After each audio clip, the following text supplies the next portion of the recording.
I sued Apple and won, and that was just the beginning. I took Apple itself to court and won. A bit of context before diving in. I worked for Apple's retail division for 2 years and left on good terms to pursue a full-time job in my field after finishing college. I had resigned a few months before the events I'm about to describe. While the issue might make me seem petty, this was the final straw after Apple displayed consistent arrogance throughout the process. About a year and a half ago, I started experiencing issues with both my MacBook and iPhone. I decided to book an appointment at the Genius Bar, Apple's in-store section for free tech support and consultations. It used to be easy. You'd visit the support website and schedule a time that worked for you. But over time, Apple started putting up roadblocks. I suspect Angela Arendts, then head of retail at Apple, figured it was cheaper to create friction than to hire more staff. She probably assumed most customers were so obsessed with Apple products that they'd keep buying them regardless of deteriorating service. Eventually, I managed to navigate all the hurdles and got to the point of booking an appointment, only to be prompted to enter my Apple ID and password. I was told it had been 3 months, and I needed to reset my password again, for what must have been the 10th time since I created the Apple ID. While I could still access the App Store, iCloud, and other features, I couldn't schedule a Genius Bar appointment unless I changed my password. After jumping through hoops just to get support, I gave up. I saw this as an unnecessary and arbitrary requirement, so I filed a complaint through the Better Business Bureau, BBB, which mediates consumer business disputes. Apple's first reply to the BBB was a template response. Just change your password. It's for your safety, no exceptions. I replied, pointing out that this was terrible customer service and went against Apple's own credo, the customer service philosophy they train employees on. Apple's next response?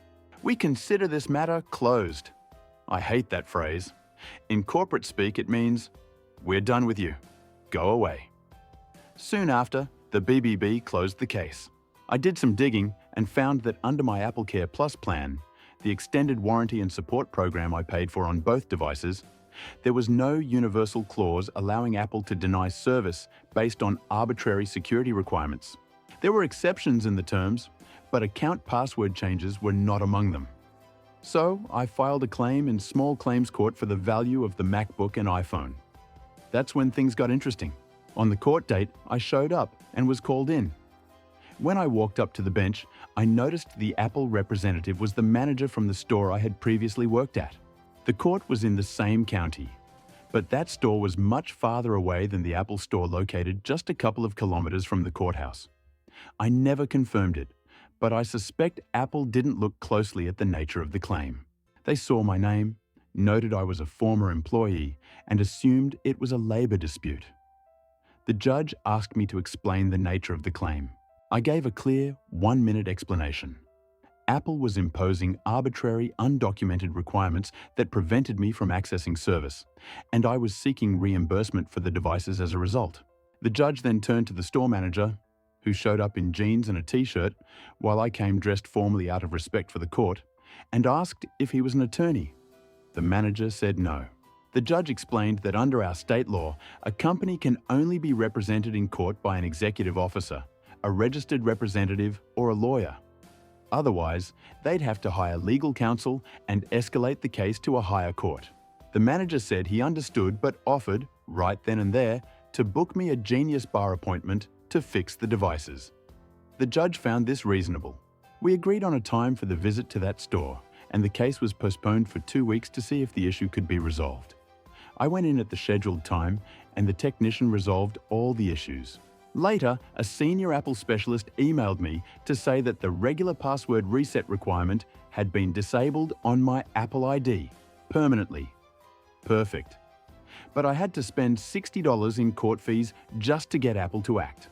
At the follow-up hearing, I saw the same manager again. The court was overloaded that day. A different judge was moving through cases quickly, without much patience. We were called up, and I explained that since the devices had been fixed, I no longer wanted compensation for the hardware, but I did want my $60 court fee reimbursed, as I should never have had to file a lawsuit just to receive services I was already entitled to under AppleCare. The judge turned to the manager and asked again if he was a lawyer. Same answer? No. The judge repeated the lecture about legal representation. The manager tried to argue that Apple shouldn't have to cover the court fee because blah blah blah.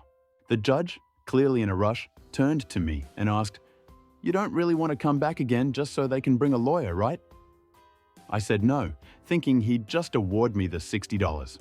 But instead he said, "All right, let's just split the difference and save everyone time. $30 to the plaintiff." Under my state's laws, the winning party is entitled to full reimbursement of court costs. So I absolutely disagreed with the judge's decision to split the amount out of convenience.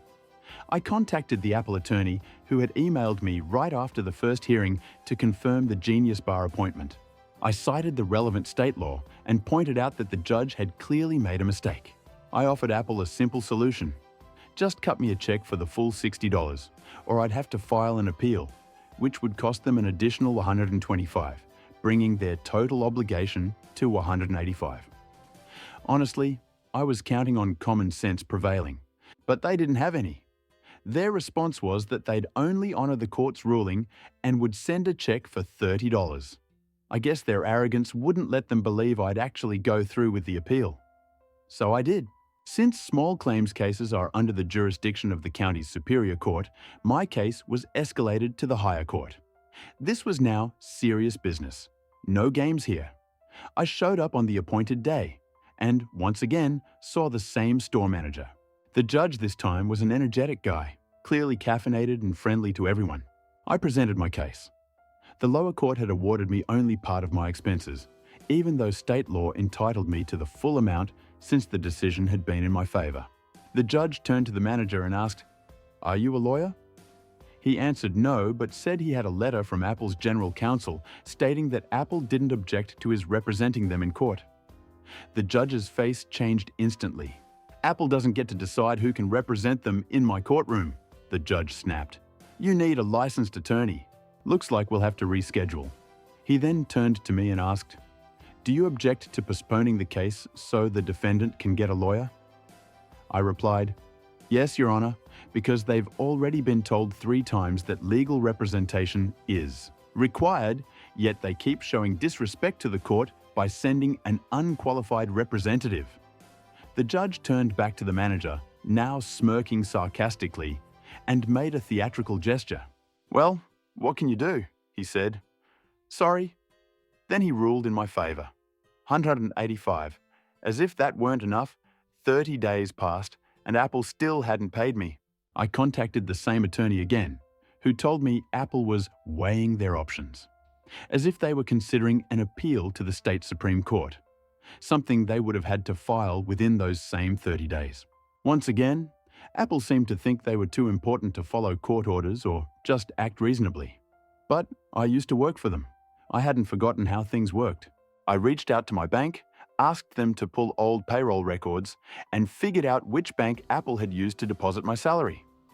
With that information, I went back to court, this time to file for a bank levy to collect the judgment.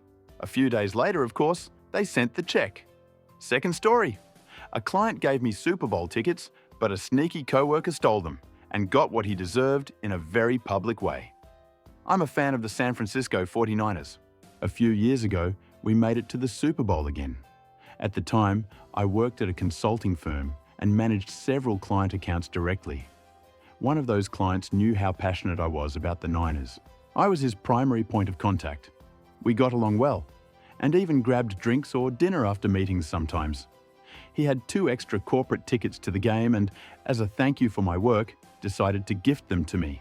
He gave the tickets to one of the partners, who I'll call the thief, so he could surprise me with them. The game came and went. We lost. It sucked. The next time I met up with that client, we went out for drinks, and he casually asked, "Hey, by the way, why didn't you go to the game? I heard someone else was in those seats." I was confused. "What game?" I asked. "The Super Bowl," he said. Still baffled, I told him, "I didn't get any Super Bowl tickets." His face dropped. He told me he'd handed 2 corporate tickets to the thief and asked him to pass them to me as a surprise. I had no idea what he was talking about. He looked stunned and told me to discreetly find out what happened, then get back to him. The following week, I learned from one of the secretaries that the thief had given my tickets to another client of the firm, as a gift in the firm's name. Under different circumstances, maybe I would have let it slide to keep the peace. But these were seats on the 30-yard line at a Super Bowl featuring my team. I was furious. At first, I considered confronting the thief directly, but since the client had noticed my absence, I figured it would be better to let him handle it. I sent him a message. Just wanted to say thank you for thinking of me and for the tickets. Looks like they ended up going to a different client from our firm. His reply came back in all caps. Are you kidding me? Then another message. Don't say anything. I'll take care of it. Later, he got back in touch and we started planning. A few days after that, we were invited to an in-person meeting at the client's office. He specifically requested that the thief attend as well.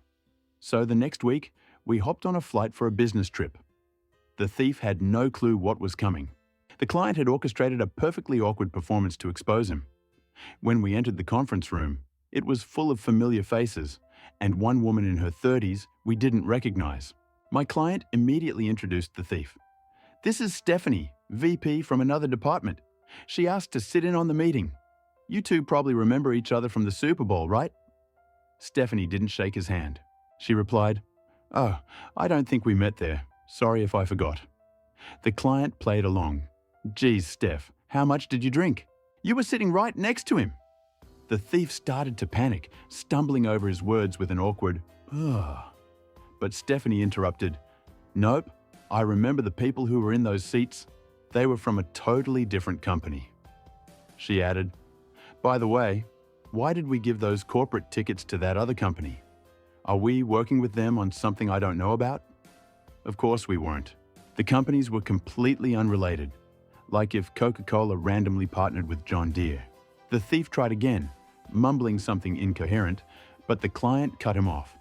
"Thief, didn't I give you those tickets specifically to pass along to Arthur?"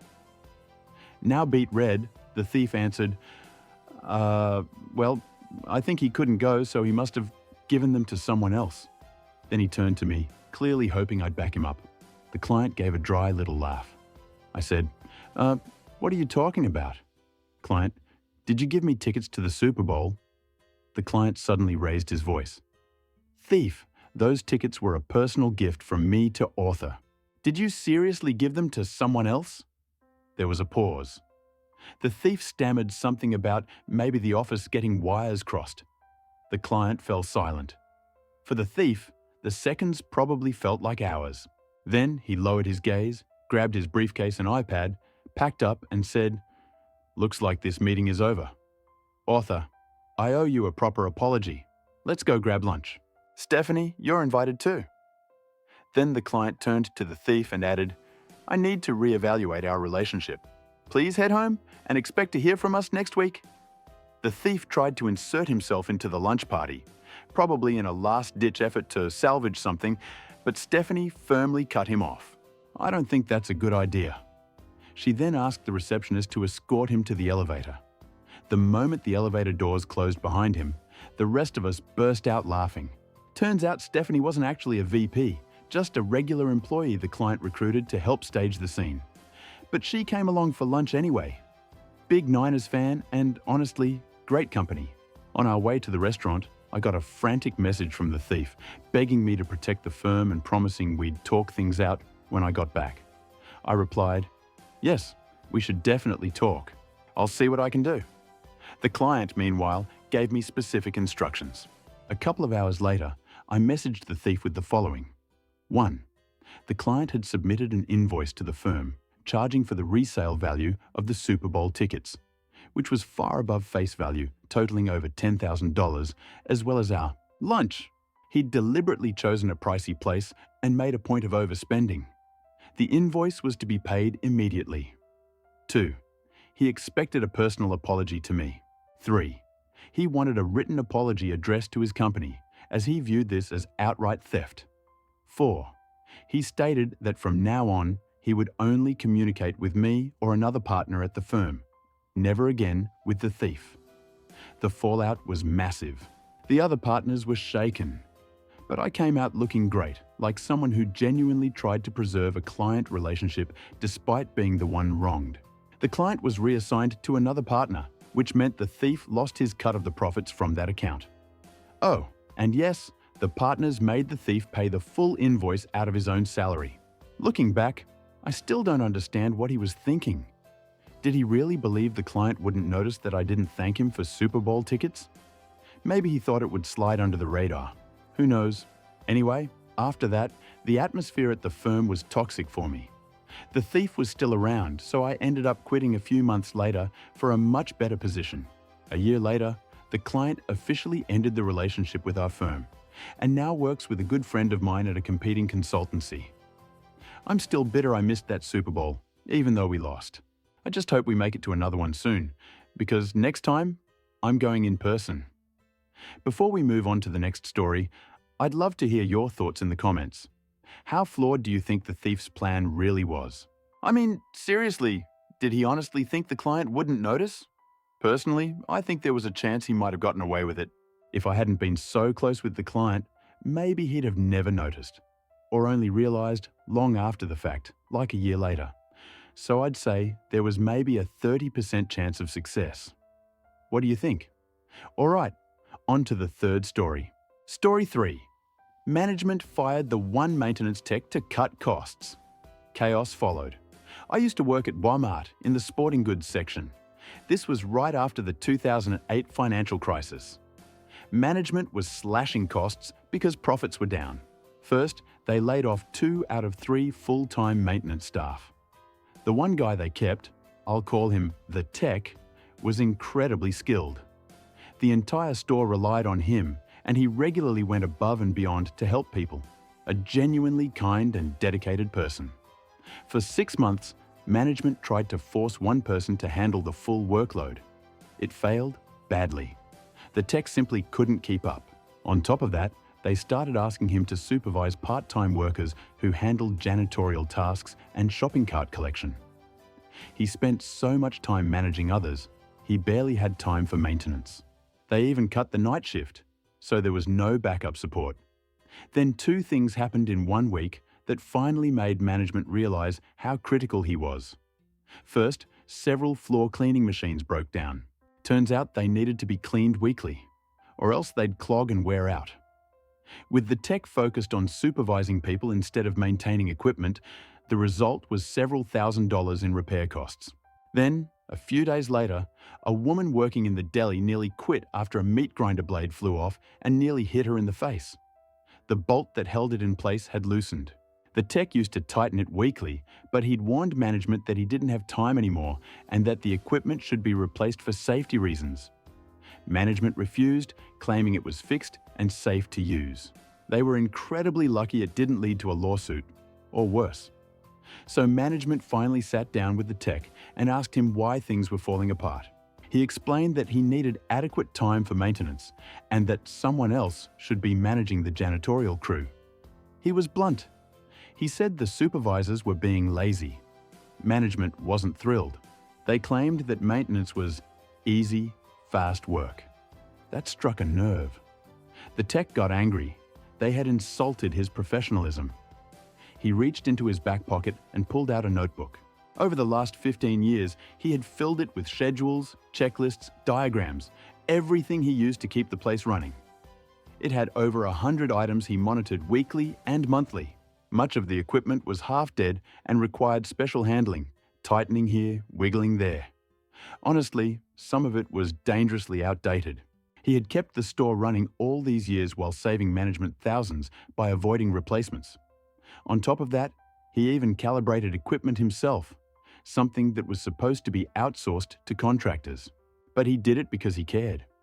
He told me later that it took him about 30 minutes to explain to management what he actually did. And only then did they realize they had no clue how much he'd been handling on his own. Maybe he used some strong language and harsh tone, but he was furious. At the end, he offered to take a week and document everything digitally, just so management would have a formal record to justify rising maintenance costs if upper leadership ever asked. They asked him to step out so they could discuss. A few years later, over lunch, he told me that as soon as he left the room, he had a bad feeling. So he went to the back room and dumped the notebook into the trash compactor. Then, just to be safe, he collected all the trash bags from the floor and threw them in too, to make sure the notebook was buried. He wasn't worried. He had everything memorized. A few minutes later, they called him back in. They told him he was being let go for insubordination. They said that once he turned in his badge and the notebook, security would escort him out. This was highly unusual. Normally, employees weren't escorted out unless they were suspected of something serious. He handed over his badge. When they asked about the notebook, he calmly told them he had thrown it in the trash compactor. Their eyes went wide. They asked why he'd do that. He replied that he was planning to rewrite everything from memory on a computer so the notebook was no longer needed. That's when they started to panic. Their plan had clearly been to get the notebook, fire him, and hire someone cheaper and more compliant. Now that plan was falling apart. One of the managers offered to let him stay a bit longer, just enough time to transcribe everything he knew. The others agreed. Essentially, they were trying to unfire him just enough to squeeze the information out. He laughed, stood up proudly, and walked out. Security made sure he actually left the premises. I don't know the exact numbers, but by my rough estimate, the store had to spend between $20,000 and $30,000 to replace equipment that the tech had managed to keep alive for years. The new hire who took his place struggled massively, trying to figure out how things worked. Honestly, some of the tech's methods were a bit extreme, like wrapping rewired charging cables in tape instead of replacing them, which posed a fire risk, but management never complained when it saved them money. In fact, many of the tasks he did should have been handled by the safety and compliance departments or by specialized teams.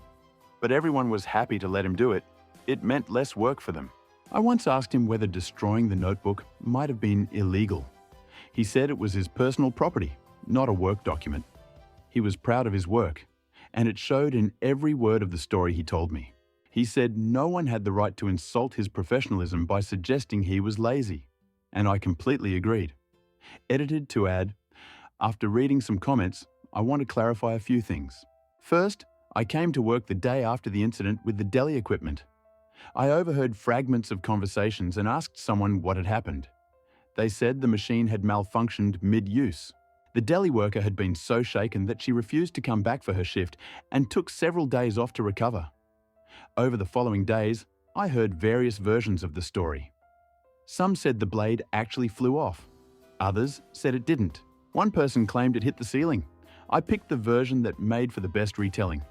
Yes, I know stories evolve as they're passed around. So if anyone in the comments says that meat grinders don't work like that, they're probably right. Second, I mentioned that this happened during or shortly after the financial crisis, and that's important. According to other staff, management used to approve equipment replacements more readily before the recession. But afterward, they began relying on stopgap solutions from the tech. A lot of his repairs weren't meant to be permanent. He got increasingly frustrated because he repeatedly asked for obviously broken machines to be replaced, was promised action, and then got stonewalled without explanation. That's what eventually pushed him over the edge. Third, some commenters have said that spending $20,000 on equipment is still cheaper than paying someone a full-time salary for 15 years. Technically, yes, but getting rid of the person doesn't mean the equipment stops breaking. They still had to hire someone new, so there were no savings there. And those $20,000 in replacements hit all at once, instead of being spread across 4 or 5 fiscal years. My guess is that some middle manager had been earning nice bonuses for keeping costs low, without realizing they were just deferring the inevitable. Final note? I don't know exactly what was in that notebook, but I suspect it was full of messy, handwritten notes that would have been hard to decipher. Yes, over time the tech could have been replaced. Yes, the notebook might have been a minor footnote in some performance review. But the only thing management really wanted was a list of equipment and how to maintain it. For a couple of weeks after he left, the store was in total chaos. People were afraid to use the machines because of the horror stories circulating after the deli incident. But after about 2 months, things started to stabilize again. So that's the end of this story. I'd love to hear what you think. Do you agree with the decision to fire the tech? Maybe the question seems silly. It was a pretty ridiculous decision based on everything in the story. But from a long-term perspective, maybe management thought they could hire a less qualified person at half the pay and just replace all the equipment instead. It's not entirely clear-cut. Based on the details the author gave, it's obvious the firing was a mistake. But I'd be curious to know what side you're on. Let me know in the comments. Thanks for sticking around until the end of this story. Check out our previous video over here, and best of luck to you. Story 4. The office manager refused to let me work from home, so I followed her policy to the letter. A few years ago, I worked at a mid-sized marketing agency that had a hybrid work setup. People could work remotely, but it was technically up to department heads to approve or deny remote days. At first, things were flexible. Managers used common sense, and no one abused the system. But then we got a new office manager who had worked in government before and brought a very rigid mindset with her. She insisted on strict adherence to all policies and didn't trust anyone to work from home unless they had a documented medical reason. She didn't care if you had a dentist appointment or just wanted to avoid a blizzard. If you didn't have a doctor's note, you had to come in. And she started applying this retroactively. If you'd worked from home on a previous day and didn't have documentation to support it, she'd report you to HR. My role didn't require me to be in the office. I wrote content, handled client communication, and could do all of it from a laptop. But I played along, until one day when I asked to work from home because my neighborhood was under a severe weather advisory, and I didn't want to risk driving. She said, "If the roads are open, you're expected to be here." So I showed up. The roads were icy, and I slid into a curb on the way in. Thankfully, there was no damage, but I was already fed up. That same week, we got hit with a wave of norovirus at the office. People were dropping like flies. I started to feel unwell on a Friday and emailed her to ask if I could work remotely, just in case. Her reply was short. "If you're too sick to come in, take a sick day. If you're well enough to work, come in." So I did. I came in looking like death and sat at my desk all day.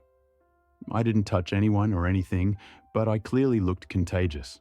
I spent most of the day sipping electrolyte drinks and blowing my nose, and by mid-morning, several co-workers had emailed HR to ask why I was allowed to be in the building. The HR manager called me in and asked why I hadn't just stayed home. I showed her the office manager's emails. She sighed and said, "Okay, go home, I'll talk to her." By Monday, 5 more people were sick. She never admitted fault, of course. Then came the catalyst. One of our agency's long-time clients had an emergency. Their website went down right before a product launch, and they needed someone to troubleshoot ASAP. I got a call from their CMO at 6 a.m. on a Tuesday. I fired up my laptop and had the issue fixed by 7. At 9, I called my boss, not the office manager, and explained what happened. He said, "Totally fine, just work from home today." But the office manager wasn't having it.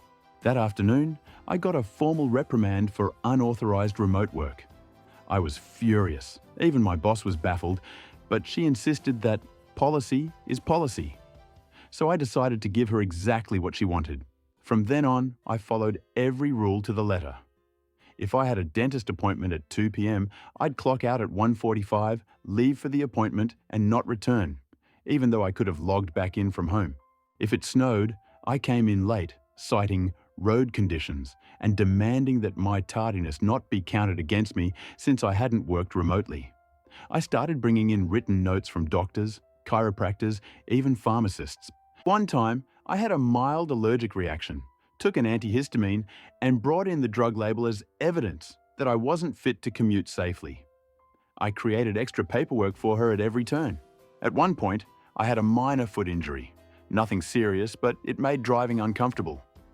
Instead of staying home, I took a cab to the office and submitted the receipt for reimbursement under our accessibility policy. It was approved.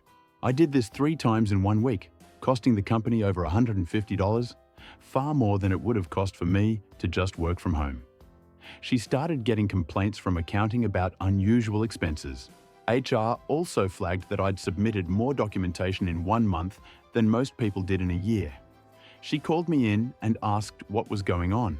I smiled and said, "I'm just following the rules." At this point, I think she realized she'd created a monster, but her pride wouldn't let her back down. Then came the tipping point. Our team was asked to submit annual self-evaluations. We were told to list any special contributions or above and beyond efforts. I wrote mine very carefully and included full details of the time I fixed a critical client issue before business hours, only to be reprimanded for it. I didn't say anything untrue or exaggerated. Just the facts, laid out with dates, emails, and quotes. My direct manager read it and sent me a private message. Holy hell, I forgot how nuts that whole thing was. He escalated it to his boss, who forwarded it to HR. HR finally intervened. They reviewed her policy enforcement, and over the next few weeks, she was slowly pushed out. Officially, she left to pursue other opportunities. After she was gone, remote work approvals became flexible again. The environment relaxed, morale improved, and I kept getting praise for my work. The irony? I never actually wanted to win. I liked the company and just wanted to do my job without being micromanaged. But if someone insists on being rigid to the point of absurdity, sometimes the only solution is to play by their own rules, better than they do. Story 5. The warehouse manager tried to sabotage my promotion, so I let her talk herself out of a job. Back when I worked in logistics, I was a lead in the distribution center of a major retail company. The place was huge. Hundreds of employees, multiple shifts, tight schedules. I was well liked by both the workers and mid-level management because I knew my stuff, solved problems quickly, and didn't play political games. The warehouse manager, though, let's call her Tracy, didn't like me. At first, I thought it was just personality mismatch. But over time, it became obvious she saw me as a threat. I never wanted her job, but others often complimented my leadership skills, and I guess that rubbed her the wrong way. Things came to a head when an internal job posting went up for a regional logistics coordinator, a major step up and the kind of job I'd been preparing for. I applied. A week later, I found out that my application had been marked as incomplete. When I checked with HR, they said they were missing one of the required evaluations, the one that had to be submitted by my current manager. Yep, Tracy. She'd forgotten to send it. I confronted her about it, and she acted surprised. "Oh, I thought I submitted that already. I'll do it today." But by then, the application window had closed. HR said they couldn't make exceptions without director-level approval. So I went to my department director, explained the situation, and asked if I could still be considered. He reviewed my performance records and said, "Honestly, you're one of our strongest leads. I'll escalate this." A few days later, I was invited to a panel interview. Tracy wasn't involved. Thank God. The interview went great, and 2 weeks later, I got the offer.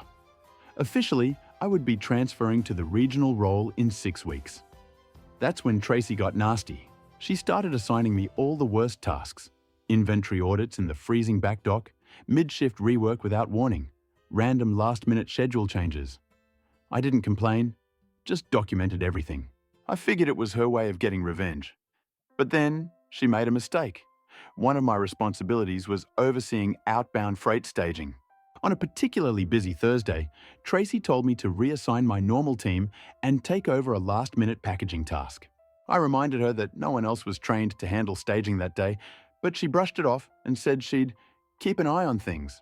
So I did what she said. The packaging task got done. But staging turned into a disaster. Trailers were delayed, products were misrouted, and we missed multiple SLAs. The next morning, during the daily operations review, senior leadership wanted to know what had gone wrong. Tracy tried to pin it on me. She said I had neglected my area and abandoned responsibilities without communicating. What she didn't know? I had already emailed her the day before, detailing that I was being pulled off staging per her instruction, and that no one else was certified to run it in my place.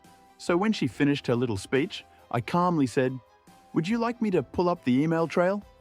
The room went silent. The director looked at me. "You have that documented?" "Yes," I replied. "I can forward it to everyone now, if you'd like." Tracy tried to interrupt, but the director raised a hand. Let's see the emails. I forwarded the chain. Within seconds, people around the table started checking their phones. One of the senior ops managers let out a low whistle. Tracy turned red. The director leaned back. Okay, that clears that up. Tracy didn't say a word for the rest of the meeting. Later that day, she called me into her office and tried to smooth things over. I think we've had some misunderstandings lately, she said. I hope we can move forward. I just nodded and said, sure. But I wasn't done. I compiled a full report of every incident over the past month. Every retaliation move, every improper reassignment, every scheduling game. I included screenshots, timestamps, and written witness statements. Then I sent it directly to HR and the regional director I'd be reporting to soon. 3 days later, Tracy was placed on administrative leave. An internal investigation began. I was interviewed twice. So were several co-workers. She never came back. Officially, she resigned a few weeks later. But we all knew what had happened. The funny thing? I never raised my voice. I never made it personal. I just kept records and followed procedure. And in the end, she talked herself right out of the job she thought she was protecting. Story 6. My manager tried to deny my time off request, so I got paid to quit. This happened about a year before I left my old job in hospitality. I worked at a well-known resort chain. Not a glamorous position, but it paid decently, and I had a great relationship with most of the staff and guests. I was reliable, consistently hit my performance targets, and had glowing reviews from my supervisors. At one point, I requested time off for a family event, my brother's wedding. I submitted the request nearly 3 months in advance, well within the guidelines. It was a single weekend, and I even offered to switch shifts or make up hours elsewhere.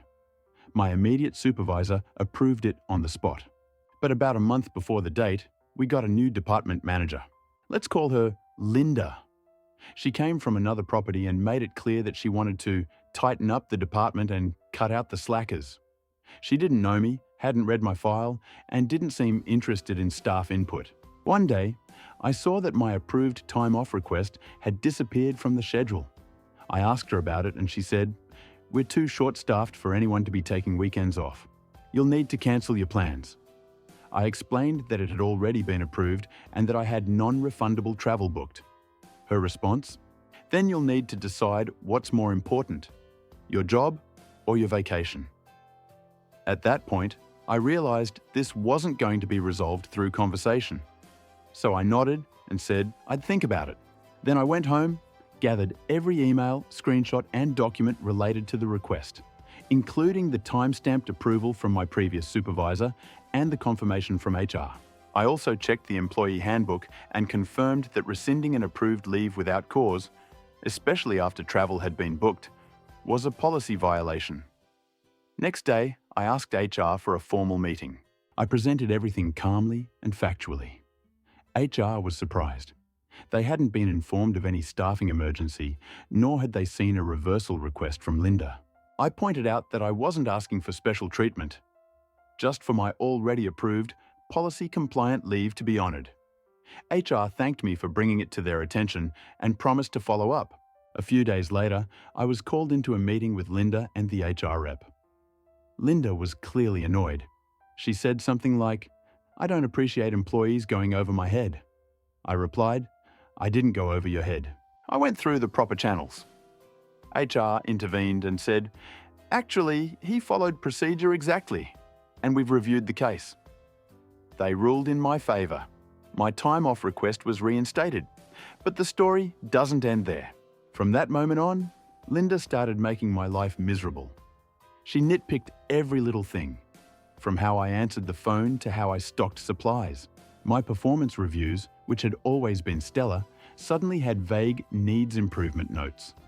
She denied training opportunities I had previously been recommended for and conveniently forgot to include me in team communications.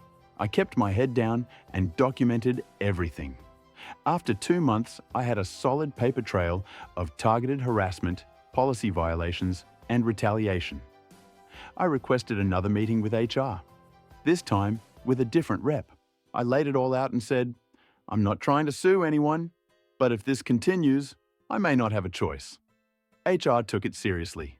A week later, they made me an offer. A severance package equal to 3 months' pay, a neutral letter of recommendation, and assistance finding a new position at another location within the company. Or I could just take the payout and leave. I took the money. By the end of that month, I had already accepted a job offer at a boutique hotel that paid better, offered more flexibility, and had a management team that actually respected its staff.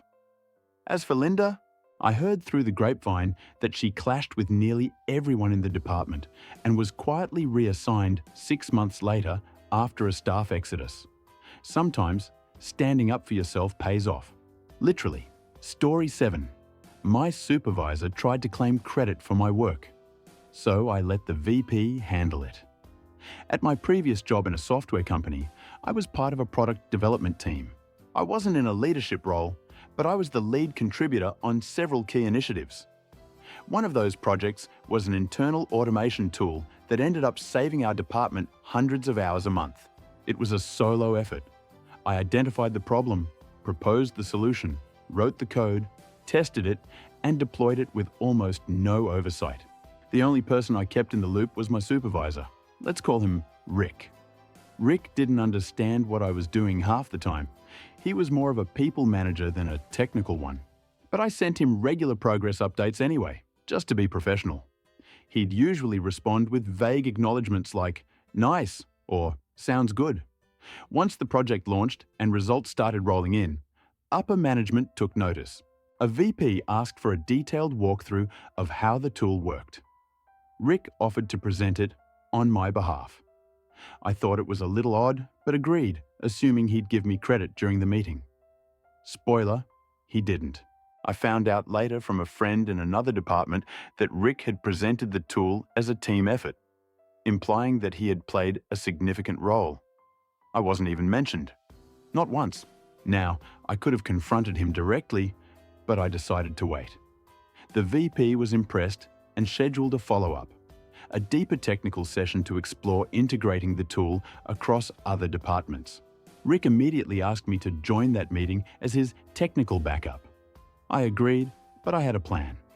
During the session, the VP asked specific questions, implementation choices, logic paths, optimization methods. Rick fumbled every time and kept deferring to me with lines like, "Why don't you explain that part?" So I did. Calmly, clearly, professionally. About 20 minutes in, the VP paused and asked, "So, who actually built this system?" I smiled and said, "I did, from scratch." Rick was kept informed of progress, but all the code, testing, and deployment were handled by me. There was a long silence. The VP nodded slowly. Noted. After the meeting, Rick cornered me and said, "You made me look bad in front of leadership."